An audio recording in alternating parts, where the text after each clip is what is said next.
On this week's AV Week, we talk about Sharp getting bought by Foxconn, a brand new audio-centric switcher, and how to do globalization. All that and more. Next on AV Week. The network for the AV industry.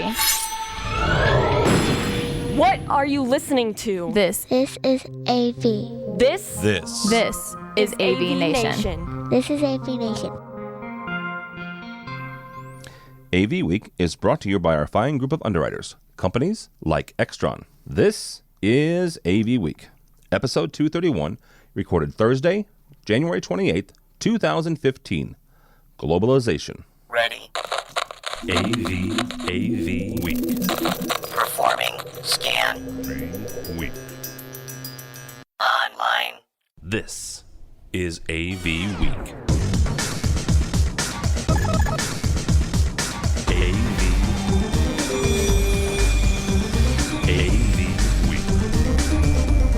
This is AV Week, your weekly wrap-up of audiovisual news and information. My name is Tim Albright. I am your host. With us this week, we're doing this on a Thursday morning because we have a number of international guests, and I try to be respectful of people's time. So here we go. First and foremost, to join us is Mr. Craig MacCormack. Craig is from Commercial Integrator. How are you?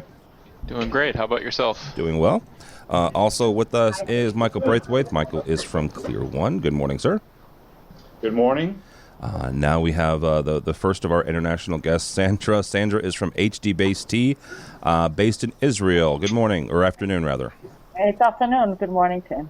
Also with us from AV Stumple, Mr. Kevin. How are you? Top of the morning to you, sir. All right. And last but not least, Clive is from AV Magazine, and he's also going to be my landlord for the week of ISE. Good morning, sir, or afternoon. Good afternoon, good morning. I'm still in good morning mode, but it's obviously afternoon. All right. Yes, we're looking forward to it. Yeah, thank you very much. To having you. Thank you very much, sir. And for those of you who are going to ISE, and even those of you who aren't, we have a booth. It's a small booth. You can come by, meet us, and we'll have some candy or some Heineken or something at ISE. But to do our shows, AV Magazine has been very gracious and kind, and that's where we're going to be recording our AV Weeks. We're doing an EdTech there, residential show there, and we're doing a daily wrap-up show there at AV Magazine's booth. So thank you very much, sir. Well, it's a small booth filled by big people, so we're going to have big personalities. That's the problem. Is physically and personally, I hope. Yeah, I'm so big. A 3 meter by 3 meter booth is like a shoebox. I don't know. All right, let's kick this show off here. First and foremost, from 9to5mac.com. This is a new website for me. Apple manufacturer Foxconn bids $5.3 billion to acquire display maker Sharp. Now, here's the thing, guys. Sharp has been in and out of trouble financially for a number of years. Samsung poured some money into them a number of years ago. Not enough to take them over, but honestly, kind of enough to keep them afloat. And now you've got this announcement by Foxconn saying, hey, we're going to be pretty aggressive with this. We're going to just take it over. Sharp has been one of the display manufacturers, one of the people that actually make the displays for the iPhone, and a number of other things. In addition, they make displays. Right, they make displays. Here recently, they pulled out of the U.S. market, but they are still pretty heavily involved in other markets around the world. Craig, we'll start with you on this. What does this mean for Sharp, and does it mean that they maybe get back into the U.S. market, or is this just a ploy to kind of shore up maybe Foxconn's supply chain?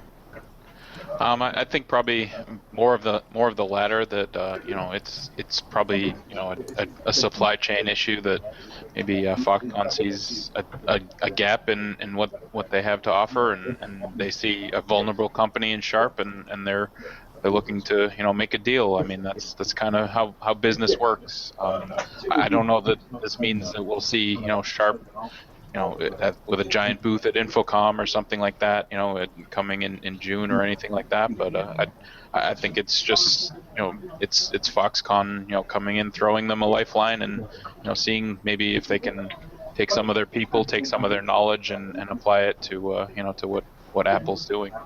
And that was the other thing is they said that they're going to keep all the people, which is typically what you say when you're getting ready to take over a company. I'm not being pessimistic here, but I would be shocked if everybody stayed in this, that, and the other. Clive, from your perspective and sitting in London and looking at a more global thing, what does this do for Sharp's kind of global presence? Well, it's been worrying, hasn't it? Because we've been watching it from the opposite side, really seeing Vestel take on its European business, its consumer business. So at the time, we said, what's it going to be doing with its physical business? And with Vestel having its UK headquarters now set up, and Sharp also setting up the UK, we wonder, well, what's going to happen to the AV side? And that's been very much in limbo for quite a few months now, until it's business as usual as far as we're concerned from Sharp end. But clearly, the writing's been on the wall for quite a while, because Sharp must be in a process of rethinking how it does its business and rethinking its costs and so on. So it's been a little bit confused. And Vestel is utterly huge. We're very focused and fast moving as a company. We thought, well, why isn't it taking over? He wants to make moves into the AV industry, but it's fairly quiet. It's not very visible as a company yet, but it's so huge. So it's been on the move for a while, but it's been difficult to predict what direction it's going to go in. So in a way, it wasn't too surprising to see Foxconn do that, but I just wonder how that's going to settle down. It's a shame. I wish Vestel had just taken the whole thing and running. It's big enough to do so. Yeah. But where Sharp is, they make good kit. People may argue about the quality of the screens now and again, but we're into a different world of screen technology. But all Japanese manufacturers seem to be going a bit this way, don't they? Well, and that's a good point. There is the fact that Sharp is a Japanese company is they're kind of going by the wayside in lieu of both Korean and Chinese. Mike, we're going to bring you in here on that.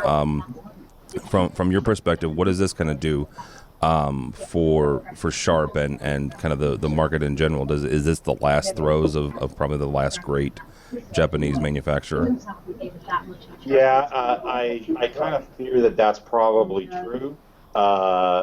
Just being that their core business is in other parts of our industry, other electronics parts, and so it could be that they're looking at them from a sourcing, manufacturing point of view, and so at that point, the AV side, which is a kind of a smaller portion, may suffer from that.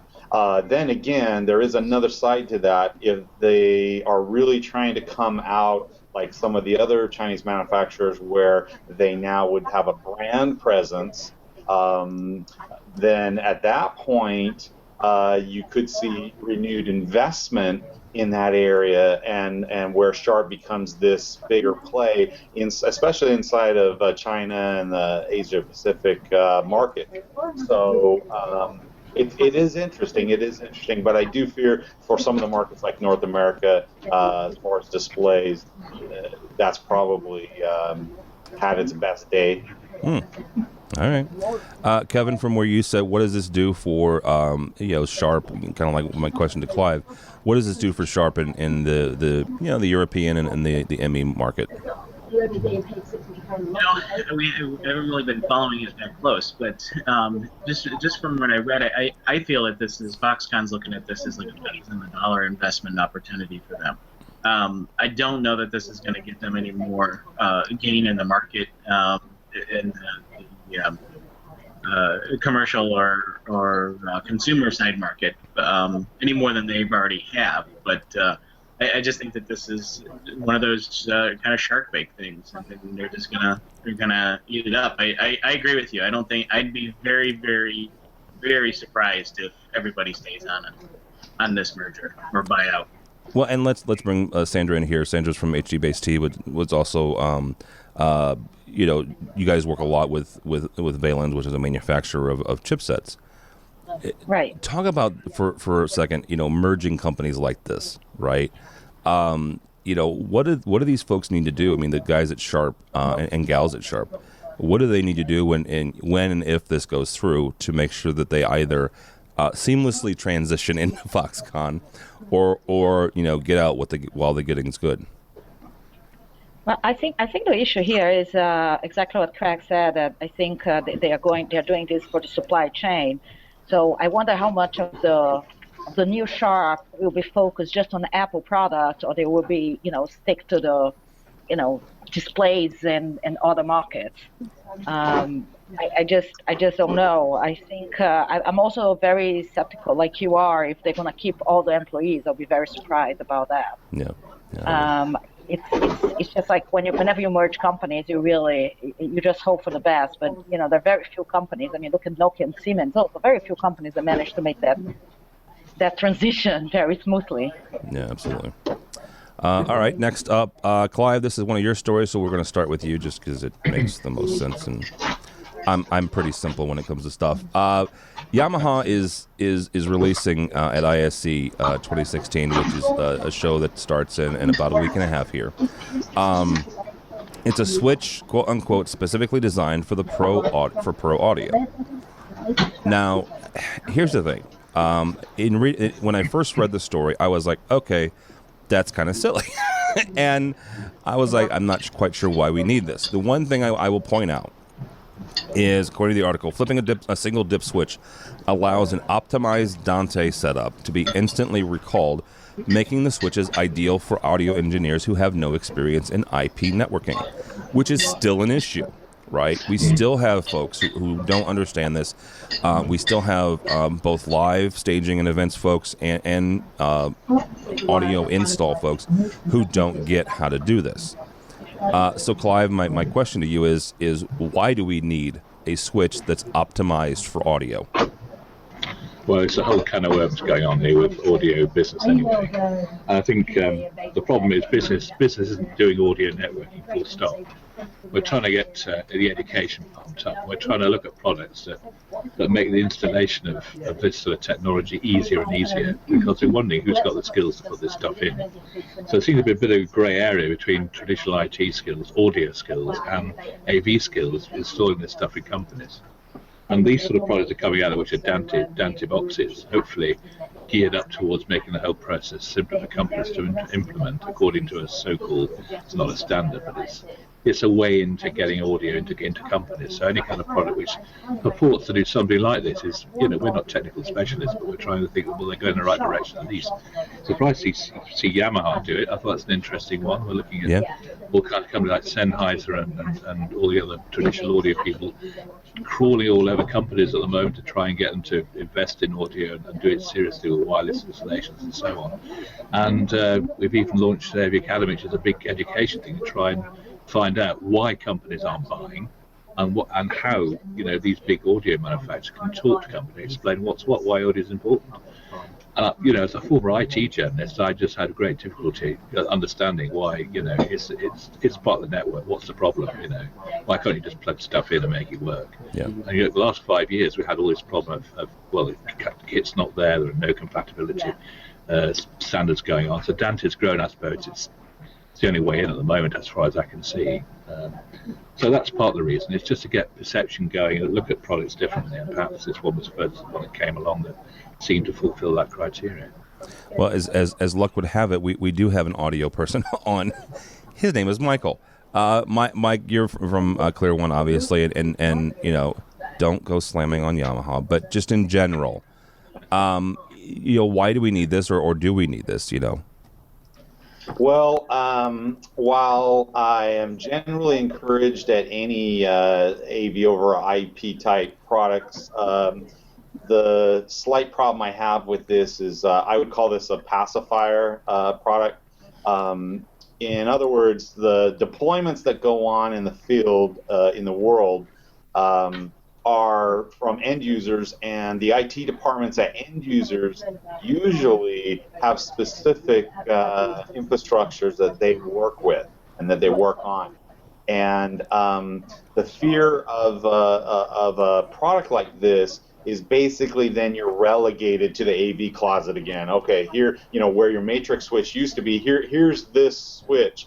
The problem is if you're really going to be integrated with the rest of the IT world, having one specialized or proprietary AV switch, so to speak, where the IT administration of almost all the end users are going to frown on and look on this.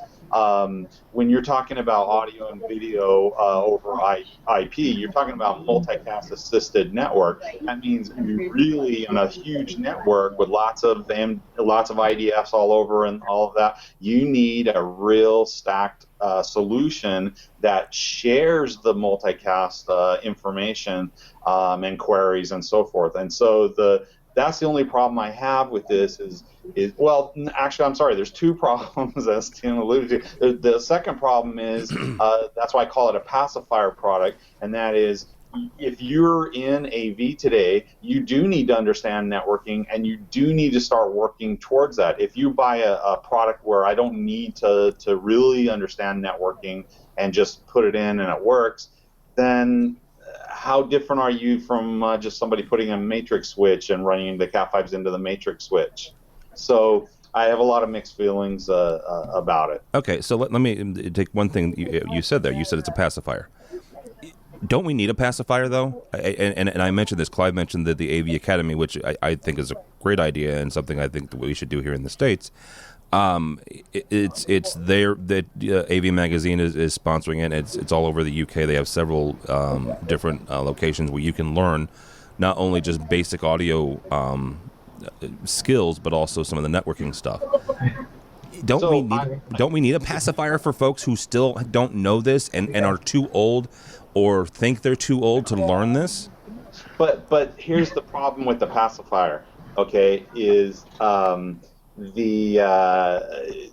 reality is they need to bring on the skills that are necessary from a networking point of view. And so, yes, if you had it in your office to evaluate and to test things for you, but to be honest, you are not, from a global perspective, going to go into a Fortune 500 company and ask them to use that in their infrastructure. And the problem with being relegated to an AV closet is in order for this industry to grow further than we are now, we have to be on the normal IT infrastructure, and we have to work towards that. And so, again, I'm okay if somebody brings it in their shop and they learn, great, here's some ways to understand some networking,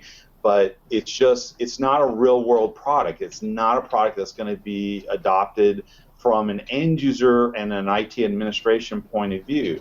If this was Cisco that made that announcement, and Cisco had a whole line of infrastructure, enterprise level that had a dip switch that you could flip and it would do that, that's more interesting because it might have an actual chance to be deployed in the real world. But because it's Yamaha, they don't. Yeah. All right, Sandra, I agree. I think I agree with you, Michael, that it is a pacifier. But I don't think that this is made for the large integrations and installations. It has 5 ports on it. So I don't think that this is going in the Fortune 500 companies. I think this is going in the small museum exhibit or small office installation. Now let me say that I am not an audio engineer, but I am a manufacturer of devices that use audio. And from what I've seen so far in this industry is audio has been essentially unchanged with the exception of DSP in the last 50 years. And now this switch over, this takeover to the full digital audio is coming so fast, and yet we have not established any standards. Everything seems to be very proprietary right now. And if I correct me if I'm wrong, but I remember a project a while ago that we were to be on, and we were supposed to be speaking to AVB, and there was a huge discussion about the types of switches that were needed, the types of management switches that were needed to talk to AVB.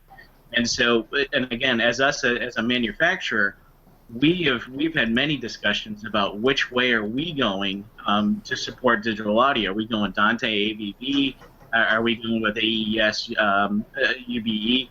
Where do we go? I mean, it doesn't make sense on our engineering part to support everything, right off the front. I mean, it's the VHS beta thing all over again. So I think a standard needs to be established, and until then, I think these pacifying devices may help the industry direct it one way or the other. All right. I think an important issue here is that having brought the AVB portion into the discussion is that up to now we haven't seen AVB make that sort of that jump into video, and I heard rumors that we're going to be seeing that at ISC, and I think it's an exciting development. But if we're talking about smaller corporations and not huge corporations, and we're talking about IP because of the extra simplicity or whatever, why would you do with an audio-only switch and not go all the way audio and video? Because it's Yamaha. It's a good point. No, it's a great point. I'm being snarky, but that's a great point. It's a great point, Sandra. Probably the reason is it's Yamaha, right? And God love them. They're not. I guess I don't think they're concerned about the video portion yet. Craig, is this something that you think will make a splash in the U.S.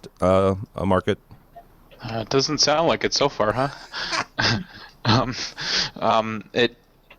I don't know too much about it beyond what we've been talking about here, but it sounds like it may be good for smaller installations, but obviously not good for some of the bigger installations. And I agree with a lot of what the previous speakers have been saying in terms of the idea of a pacifier, and I actually kind of wonder about kind of dumbing down products to make it easier for people, and I think it should kind of be going the opposite direction. I mean, I think there should be more AV and IT integration with these products, and I mean that's the way the world is going, and that kind of making these products simpler for the integrators, I think is kind of doing them a disservice, to be honest. Yeah, that's a really great point, actually. That's a really great point. All right, our next story here comes to us from Commercial Integrators. So again, we'll start with Craig because it's simpler for me, and I'm pretty dumb. We like to keep things simple. You know what? I'm a Cardinal fan, and that we have to keep things simple. That's true. How many World Series does the Boston Red Sox have? Global expansion strategies, and Integrator's Guide to World Domination. Written by one D. Craig MacCormack. As we kind of get ready for ISC, honestly, this is a great little article. It's a great article on that very thing and the expansion, right? We were actually kind of talking a little bit off the air before we started about the different markets. The fact that you have China and India, and according to Infocom's forecast last year, the Asia Pacific market will overtake the U.S. market as far as sheer dollar numbers, right? What it means for the bottom line. That's going to be a bigger market for the world AV. As we kind of gear up for ISC, this is a great article because it talks about not just how do you expand beyond your borders, right? Let's get outside of the fact that I'm sitting in the middle of the U.S. in St. Louis, Missouri, right? And the fact that a number of manufacturers in the U.S. kind of have a North American-centric attitude. It's not a bad thing. I'm not being critical. Just saying that a lot of times that they focus their attentions, their sales, that's where they focus.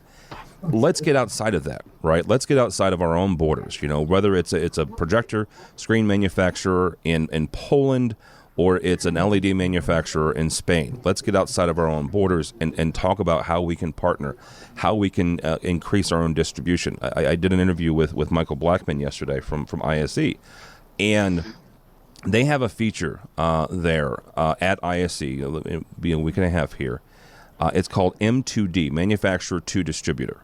And if you're going to ISE as someone, a distributor from, I don't know, Iceland, all right, and you're like, hey, I'm looking for switchers to manufacture, to distribute switchers.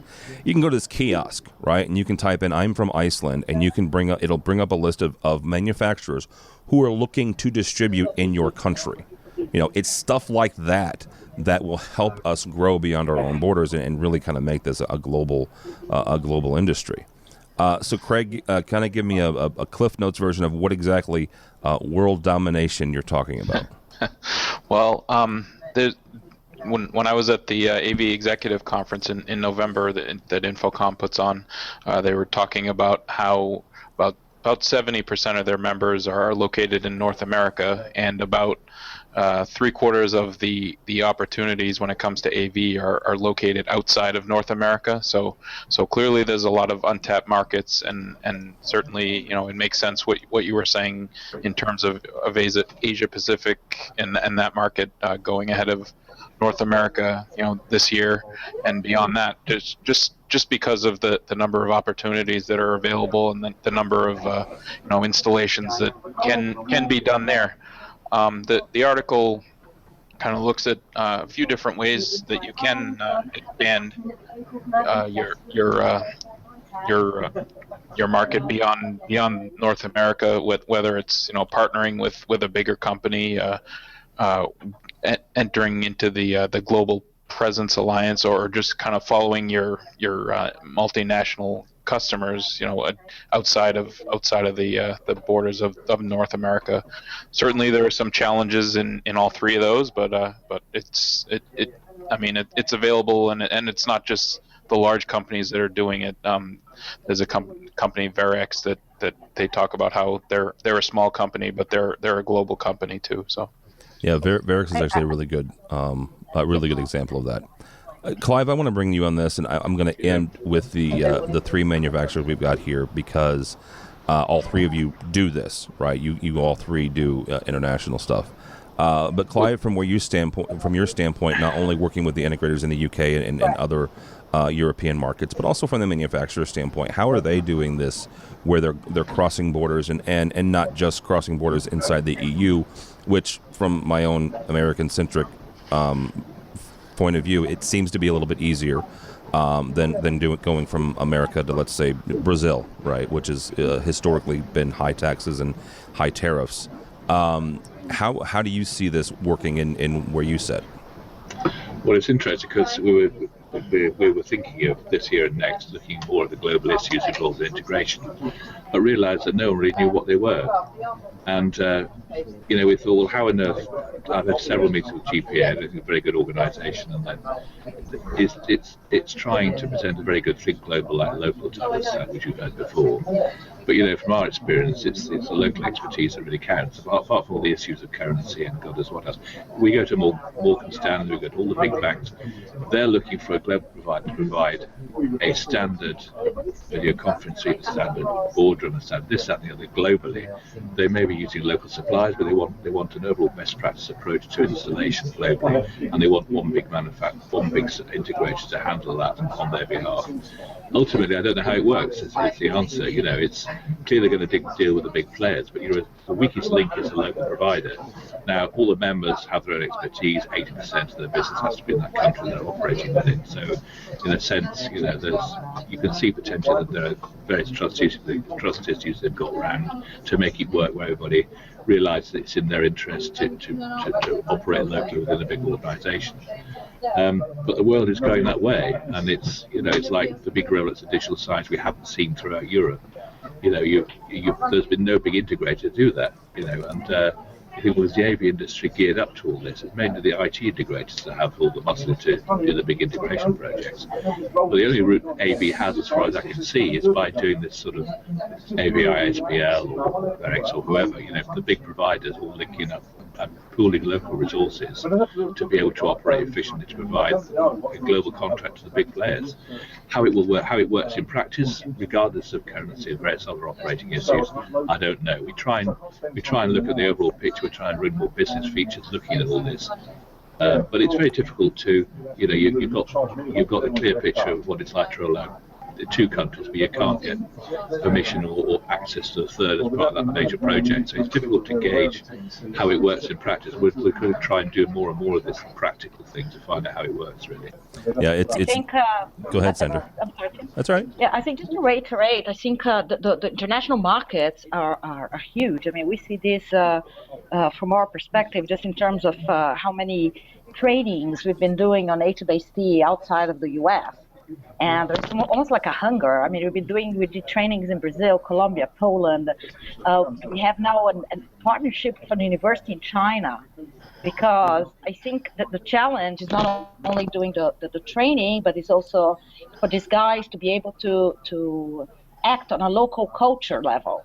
So it's as much as U.S. companies want to go abroad. I think they have to partner with local people, because they do business in a completely different way, and they mean business means different in different countries. So that's why the global association that Craig mentioned in his story is quite powerful, I think, because it's basically everyone wins sort of relationship.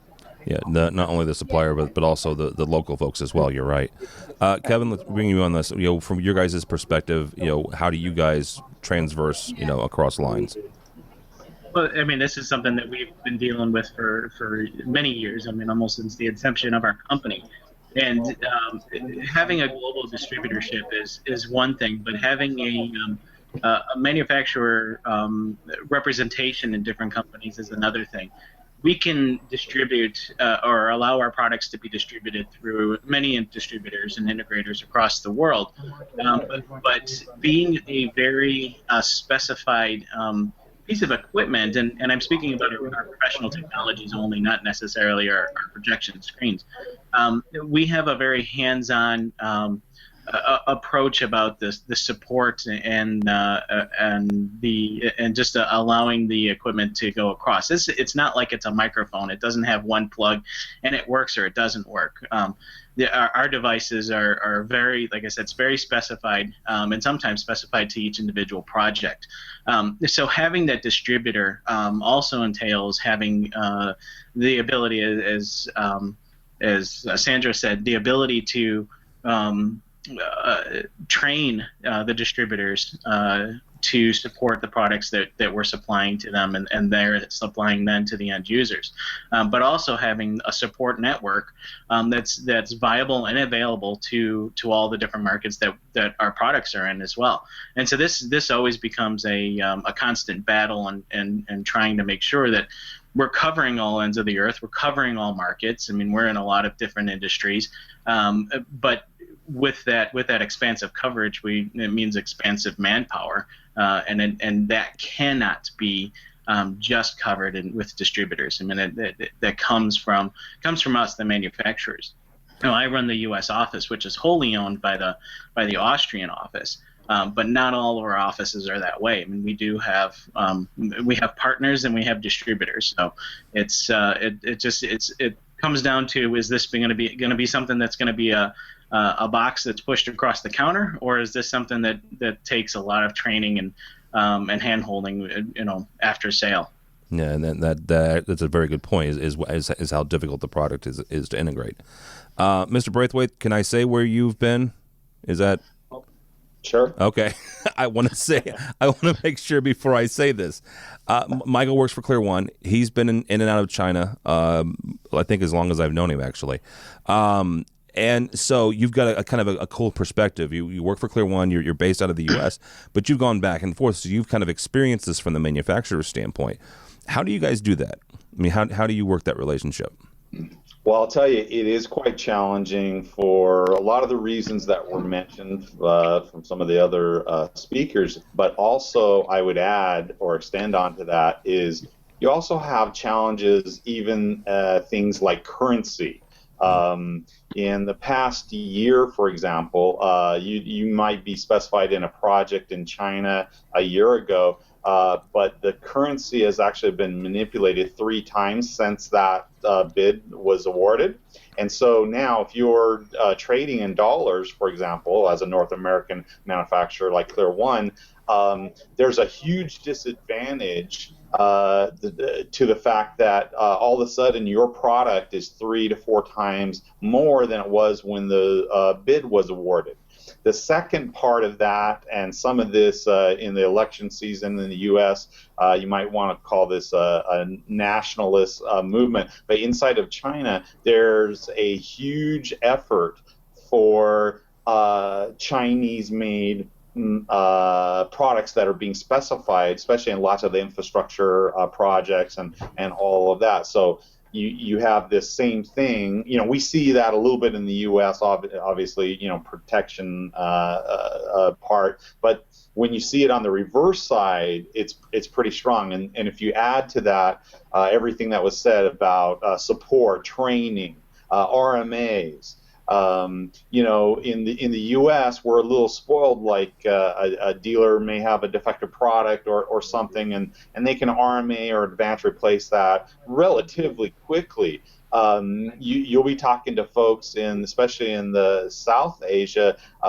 It takes 30 days. It takes a month to process an RMA in some of those areas. And how the end user would, a lot of our customers will get slaughtered if you were talking RMA that took a month type long. So yes, the logistics, the support, and the biggest one, especially in China, that's happened is the currency manipulation that has completely hurt all outside of China AV manufacturers.